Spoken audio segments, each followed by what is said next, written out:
অনেক যুবক আছে আল্লাহর কাছে দোয়া করে, আল্লাহ বেশি না, লাখ পাঁচেক টাকা চায়। কত? লাখ পাঁচেক। অনেক যুবক লিখে দেয় আমাদের, হুজুর দোয়া করবেন বেশি না, আমি আল্লাহর কাছে লাখ পাঁচেক টাকা চাই। আল্লাহ টার্গেট দিয়ে দিছে, কত লাগবে? 5 লাখ। কেন? একটা বাইক কিনবে। যুবক মানুষ রাস্তাঘাটে বাইক ছাড়া চললে ভালো লাগে না। আর একটা ভালো সেট কিনবে, না হলে ফেসবুক স্ট্যাটাস ভালো করে দেওয়া যায় না, ছবি তুলে দেওয়া যায় না। সেগুলো ছবি তুলে দিতে বলছেন না, মাহফিলে ছবি তোলা যায় না। আর কিছু টাকা দিয়ে ছোটখাটো একটা দোকান কিছু একটা করবে, বিয়ে শাদীর ব্যবস্থা করবে, বাস, বেশি কিছু চাই না। তো আল্লাহ তাআলা 5 লাখ টাকা ধরেন আপনাকে দিয়ে দিল, সাথে একটা রোগও দিয়ে দিল। ওই রোগে খরচ হবে 6 লাখ। তাহলে আপনার 5 লাখের কোনো মানে আছে? আপনার একটা প্রসিদ্ধ ঘটনা অনেকেই শুনেছেন, একটা চুক্তি, যে এক যুবক দোয়া করছে, আল্লাহ তোমার কাছে আমি এমন একটা লাইফ চাই, বিশেষ করে বেকার যুবকরা এগুলো বেশি দোয়া করে, আল্লাহ তোমার কাছে এমন একটা লাইফ চাই, বেশি কিছু না, যে লাইফে 2 হাত ভর্তি টাকা থাকবে আর আশপাশে শুধু নারী আর নারী থাকবে, এরকম একটা লাইফ চাই। তো আল্লাহ তাআলা তার দোয়া কবুল করে দিয়েছে। দোয়া কি করছেন? কবুল করে দিয়েছে। দোয়া কবুল করছেন কিভাবে? দোয়া কবুল করে তাকে আল্লাহ তাআলা এমন একটা বাসের কন্ট্রাক্টর বানিয়ে নিয়েছেন, যে বাসটা হলো মহিলা বাস। চারপাশে শুধু নারী আর নারী, সব মানুষের, আর হাত ভর্তি টাকা সব বাস মালিক। দোয়া কিন্তু কবুল হয়ে গেছে। তো আল্লাহ তাআলার কাছে উল্টাপাল্টা দোয়া করলে কি হয় দেখছেন? দেখুন, দাম্পত্য জীবনের সুখের জন্য দোয়া কিভাবে করতে হবে আল্লাহ শিখিয়ে দিয়েছে।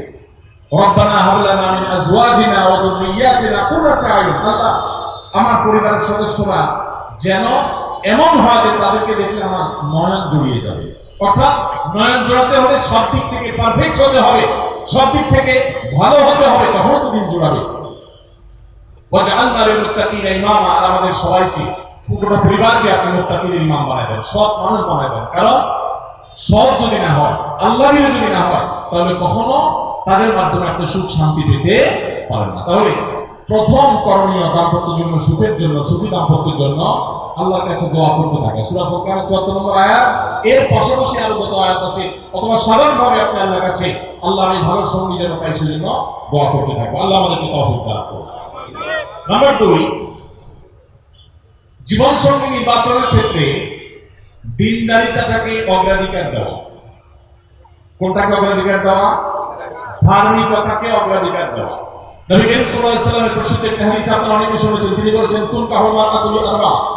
4টি জিনিস দেখে সাধারণত মেয়েদেরকে বিয়ে করা হয়, বা মেয়েরা ছেলেদেরকে বিয়ে করে। 4টি জিনিস। সেই 4টি জিনিসে একটি হলো লিমালিহা, সাধারণত পয়সা করে দেখে বিয়ে করা হয়। অনেক ছেলে পেলে আছে দেখবেন, ছেলে পেলে কি মুরব্বীরাও আছেন অনেকে, যে ছেলে বিয়ে করার জন্য পয়সাওয়ালা বাপের মেয়ে খুঁজে। আছে না নেই? পয়সাওয়ালা বাপের মেয়ে খুঁজে। কত যুবক যে পর্যন্ত চিরকুট লিখে পাঠিয়েছে আমাদের কাছে, যে হুজুর বেকারের জন্য কেউ মেয়ে বিয়ে দিতে চায় না। আবার অনেকে লিখে পাঠিয়েছে, হুজুর সরকারি চাকরি ছাড়া মেয়ের বাবারা মেয়ে দিতে চায় না। আছে না এই সমস্যা? নবী সাল্লাল্লাহু আলাইহি ওয়াসাল্লাম বলেছে, সম্পদ দেখে অনেকে বিয়ে করে, আবার অনেকে রূপ লাবণ্য চেহারা ছবি দেখে বিয়ে করে, অনেকে সামাজিক অবস্থান প্রতিপত্তি বংশমর্যাদা দেখে বিয়ে করে, আর অনেকে দিনদারিতা ধার্মিকতা দেখে বিয়ে করে। নবী সাল্লাল্লাহু আলাইহি ওয়াসাল্লাম বলেছেন, ফাসফার বিজাতিদ দ্বীন। তোমরা বিয়ের ক্ষেত্রে এই ধার্মিকতা দেখে বিয়ে করে সেই বিয়ে তোমরা সফল হওয়ার চেষ্টা করবে, কারণ এটাই হলো সুখের মূল চাবিকাঠি। আপনার স্ত্রী, আপনার স্বামী, আপনার জীবন সঙ্গিনী যদি নেককার হন, আল্লাহভীরু হন, তার যদি কোন একটা জায়গায় সারেন্ডার করার জায়গা থাকে, তো আপনি নিশ্চিত থাকতে পারেন তাকে আপনি সুখে থাকবেন।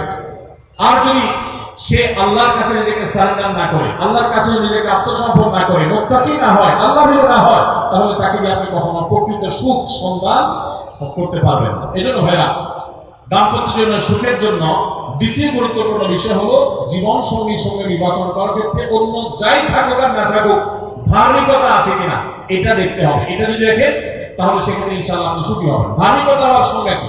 এখানে মুশকিল হলো, আজকাল মেয়েদের বোরকা পরলেই মনে করা হয় ধার্মিক, ছেলেরা নামাজ পড়তেছে মনে করা হয় ধার্মিক, এটুকু শুধু ধার্মিকতার সংজ্ঞা না, ধার্মিকতার সবচেয়ে বড় সংজ্ঞা হলো কোরআন এবং হাদিসের সামনে সে নিজেকে আত্মসমর্পণ করে কিনা, সে সারেন্ডার করে কিনা।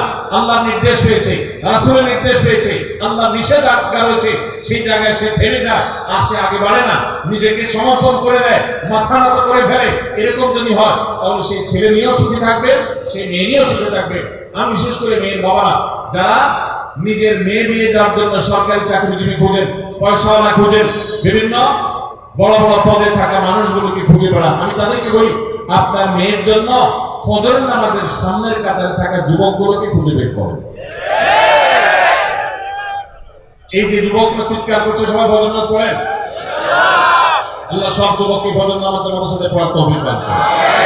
ভাইরা আমার, যেই ছেলে আল্লাহকে ভয় করে, যে ছেলের ভিতরে কোরআন এবং হাদিসের কাছে আত্মসমর্পণ করার মতো মানসিকতা আছে, এই ছেলে আর যা হোক তার স্ত্রীকে কখনো কষ্ট দিবে।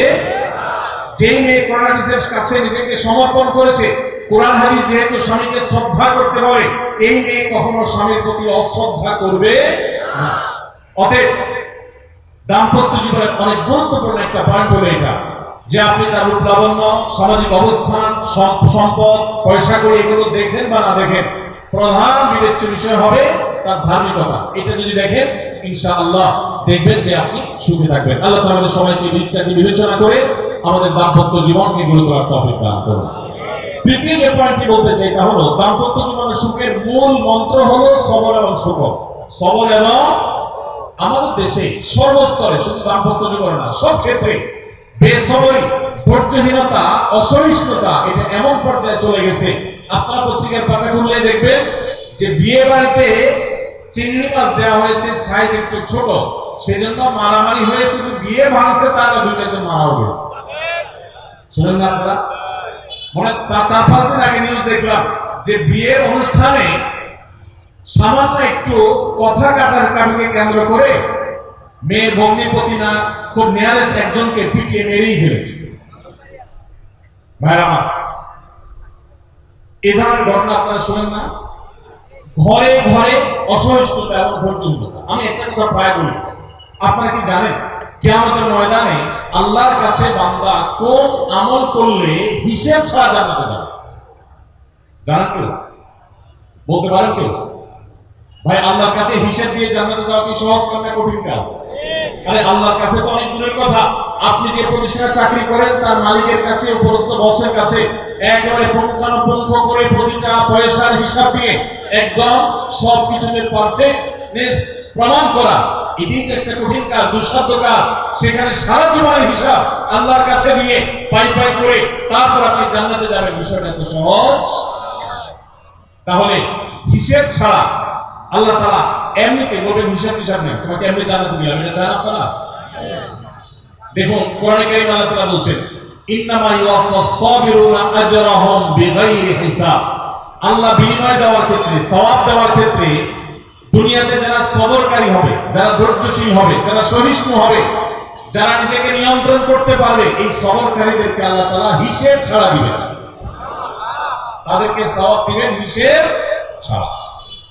তাহলে আপনি যখন আপনার কর্মস্থলে থাকবেন আপনাকে ধৈর্য ধারণ করতে হবে। আপনি যখন পাবলিক পরিবহনে উঠবেন আপনার মাথা ঠান্ডা রাখতে হবে। আপনি যখন আপনার বাসা বাড়িতে থাকবেন আপনার মাথা ঠান্ডা থাকতে হবে।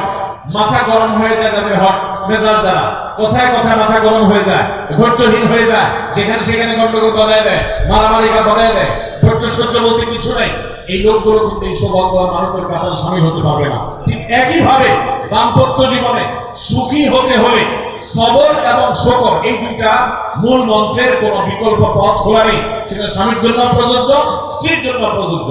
স্বামী হিসাবে আপনি স্ত্রী অনেক অনিয়মতা দেখতে পাবেন, অনেক কিছু দেখতে পাবেন, আপনার আকাঙ্ক্ষা, আপনার চাহিদা, প্রত্যাশা বিপরীত, আপনাকে সবর করতে হবে। ভাইরা আমার, আমাদের প্রিয় নবী সাল্লাল্লাহু আলাইহি ওয়াসাল্লামের দাম্পত্য জীবনে কিন্তু টুনটান সমস্যা হয়েছে। আপনারা মনে করতে পারেন নবী সাল্লাল্লাহু আলাইহি ওয়াসাল্লামের ঘর, ওনার স্ত্রীগণ সাহাবী, তারা উম্মুল মুমিনিন আমাদের মা, এত মর্যাদাবান মানুষ তারা, তাদের আবার ঝামেলা হয়েছে। ভাই, দাম্পত্য জীবনে টুকটাক সমস্যা তাদেরও হয়েছে। প্রিয় নবী সাল্লাল্লাহু আলাইহি ওয়াসাল্লাম নিজে একদিন বাসা ছেড়ে মসজিদে নববীতে এসে মন খারাপ করে বসেছিলেন, তিনি বাসায় যাচ্ছেন না, অভিমান করে। ওমর রাদিয়াল্লাহু তাআলা বিষয়টা বুঝতে পেরে তার মেয়ে যেহেতু নবী সাল্লাল্লাহু আলাইহি ওয়াসাল্লামের স্ত্রী, তিনি সেখানে গিয়ে ভেতরে প্রবেশ করে তার সাথে কথা বলে তথ্য উদ্ঘাটন করে সেটা মিটমাট করার ব্যবস্থা করেছেন। স্বয়ং নবী করিম সাল্লাল্লাহু আলাইহি ওয়াসাল্লামের জামাতা, ইসলামের চতুর্থ খলিফা আলী রাদিয়াল্লাহু তাআলা আনহু, তার মতে এত মর্যাদাবান মানুষ, তার ঘরে স্ত্রী হিসাবে আছেন কে?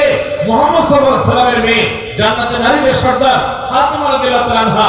এত বড় মানুষ তারা, স্বামী স্ত্রী দুইজন, দুই দিককার নেতৃত্বে, একজন যুবকদের নেতৃত্ব দিবে, আরেকজন জান্নাতি যুবকদের নারীদের নেতৃত্ব দিবে। এত বড় মর্যাদাবান মানুষ, তাদের দাম্পত্য জীবনে কিন্তু টুনটান হয়েছে। একবার আলী রাদিয়াল্লাহু তাআলা আনহু এসে মসজিদে টানটান হয়ে শুয়েছিলেন মাটিতে, মনটা খারাপ, ঘরে একটু হালকা ঝামেলা হয়েছে, এই জন্য মসজিদে নববীতে এসে মাটিতে শুয়ে আছে। নবী করিম সাল্লাল্লাহু আলাইহি ওয়াসাল্লাম দেখে বুঝতে পেরেছেন, টের পেয়ে গেছেন যে কিছু একটা হয়েছে বাসা। তখন তিনি জামাইকে ডেকে বললেন, কমিয়া আবা তোরা, এই মাটির বাপ মাটিতে শুয়ে আছে। ভিতরে রসিকতা করে বললেন, এই মাটির বাপ উঠো, দাঁড়াও দেখি কি হয়েছে বলো। ভাইরা আমার, দাম্পত্য জীবনে টুকটাক সমস্যা হবেই হবে। যারা বিয়ে করেন নাই আগে থেকে প্রস্তুত থাকেন, বুকে পিঠে ছালা বস্তা সব বেঁধে রেডি থাকেন। বিশেষ করে সময় যেভাবে গড়াচ্ছে, তাতে করে সামনে থেকে হেলমেট পরেও যাওয়া লাগতে পারে। শুধু যাওয়া না, বাসায় ঢোকার সময় বাইক থেকে নামার পর হেলমেটটা আগে খুলবেন না, আগে যা বুঝবেন পরিস্থিতি কি, তারপর হেলমেট করবেন। বুঝেন নাই? দাম্পত্য জীবনে টুকটাক সমস্যা হবেই, এটা প্রত্যাশিত। মনে রাখবেন, এই জিনিসটা যদি আপনি আগে থেকে মাথায় রাখেন, তাহলে আপনার কষ্ট অনেকখানি দূর হয়ে যাবে। আমরা অনেকে আকাশ থেকে নেমে পড়ি। কি বলেন, এত বড় সাহস, এই কথা বলতে পারে? কেন ভাই আশ্চর্য হচ্ছেন কেন? এর চেয়ে বেশি কথা বলতে পারে? মাথা বাড়ি মারছে? আরে ভাই চুরি মারলে এসব কথা দেখো। বুঝেন না কথা? একই কথা বন্ধের জন্য প্রযোজ্য। আমার বাবু যারা শুনছে তাদেরকে বলছি, আপনার স্বামীর একটা কথা শুনে আপনি আকাশ থেকে নেমে পড়ছেন, আকাশ ভেঙে পড়ছে মাথার উপরে। কি এটা বললো সে? আপনি ডিপ্রেসড হয়ে যাচ্ছেন। আরে ডিপ্রেসড হচ্ছেন কেন? এটা কেন? আরো শক্ত কথা আপনাকে বলতে পারে, এটা আপনি মাথায় রাখেন। কারণ দিন শেষে তিনি মানুষ, তার ভুল হতে পারে, একটা সময় তিনি তার ভুল বুঝতে পারেন। দাম্পত্য জীবনে যদি স্বামী স্ত্রী উভয় যদি ধৈর্যশীল না হয়, সবরকারী না হয়, হুটহাট রিয়াকশন করে ফেলে, কখনো দাম্পত্য জীবনে সুখী হওয়া সম্ভব নয়। মনে রাখতে হবে, একসাথে থাকতে গেলে, দুটো পাখি একসাথে থাকতে গেলে টুনটান লাগে না? বাধে হয় না? আপনার কাছে যদি কেউ এসে গাল গল্প দেয়, দেখবেন অনেকে গাল গল্প দেয়। গাল গল্প দেওয়া লোক আছে না? নেই ভাই, 30 বছর সংসার করেছে, জীবনে আমাদের একটা কথা হয়, ডাহা মৃত্যু। এরকম ডাহা মৃত্যু। আপনার 50 বছরের সংসারে কোনো বিষয় হয় না। হ্যাঁ, ঝগড়া করেন না, সেটা ভিন্ন বিষয়, কিন্তু ভিন্ন মত হবে না, দ্বিমত তৈরি হবে না, নিজেদের মধ্যে ভুল বোঝাবুঝি তৈরি হবে না, একবারও হবে না জীবনে, অসম্ভব। মুহাম্মদ সাল্লাল্লাহু আলাইহি ওয়াসাল্লামের ঘরে যদি হয়ে থাকে, আলী রাদিয়াল্লাহু তাআলা ফ্যামিলিতে যদি হয়ে থাকে, সাহাবীদের ঘরে ঘরে যদি হয়ে থাকে, আপনি কি? মনে রাখবেন, এই সমস্ত ডাহা মিথ্যা কথা শুনে আপনি চিন্তা করেন, হায় হায় রে, তাহলে আমার বউটা এত ডাইনি। আর মহিলা চিন্তা করে, আমি স্বামীটা এত মানুষ, কত বড় ডাকা। দেখো তার স্বামী, তার স্বামী স্ত্রী জীবনে কোনো কথা হয় না। আর আমার স্বামী ডেলি একবার মা বাপ করে না গালি গালাজ করলে তার বাপের পেটে বাতা জমা হয়। এই সমস্যাগুলো আছে না? নাই ভাইরা আমার। সবর করার জন্য, সবর করা সহজ হবে আগে থেকে যদি প্রস্তুত থাকেন যে এই সমস্যা হবে। আশরাফ আলী থানভী রাহমাতুল্লাহর নাম শুনছেন আপনারা? ভারত মহাদেশের এমন একজন আলেম ছিলেন, খুব বিচক্ষণ মানুষ ছিলেন, অনেক বিদগ্ধ মানুষ ছিলেন, অনেক বড় আল্লাহওয়ালা ছিলেন, নেককার মানুষ ছিলেন। তো থানভী রাহমাতুল্লাহর কাছে এক লোক এসে বলল, হুজুর, আমার বাসায় যখনই যাই, দরজাটা খুলতে দেরি, আমার মাথার উপরে আকাশ ভেঙে পড়তে দেরি। যেটাই করি, বাজার করে এনে তার হাতে দিলেও রাগ, রাখলেও রাগ, আমার সাথে সারাদিন শুধু দুর্বল করেন, আর সহ্য করতে পারি না।